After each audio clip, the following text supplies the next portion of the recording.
මේ ආයතනය අපි බැලුවා. මෙන්න මේ වගේ තමයි. ඔය බලන්න. හදන කොණ්ඩේ. බාහිර රෝග අංශයන් නිරීක්ෂණය කරා.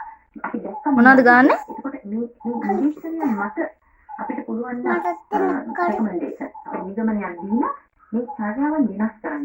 එහෙම නැත්නම් අපි පිළිපදින මේ ප්‍රෝග්‍රෑම් තියෙන අවධානය අඩු කරන්න. තියෙති. මේක හොඳ අවස්ථාවක් මේ රට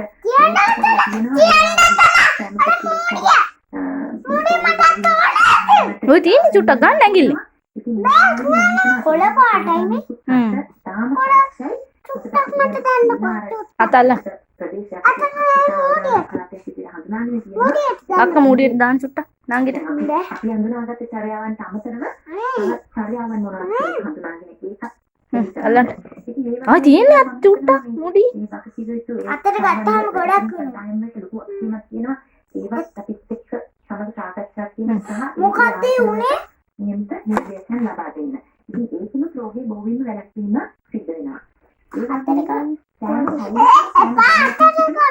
පුද්ගලයෙකුටම ලොකු වගකීමක් තියෙනවා මේ රට විවෘත කරා කියලා මේ අපි සෑම දෙයකටම නිරාවරණය වෙලා මේ රෝග බෝ කිරීමට හවුල්කාරයෙක් වෙන්නේ නැතුව මේ රෝගී වැළැක්වීමට අපි මොන වගේ ක්‍රියාමාර්ගයක්ද?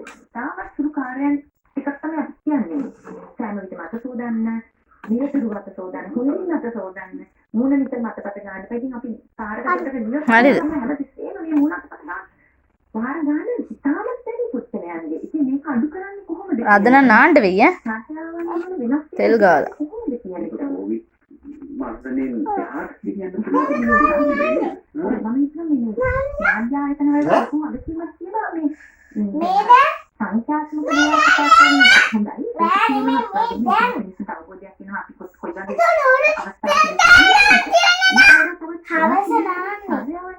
ඔයාත් මොනවද?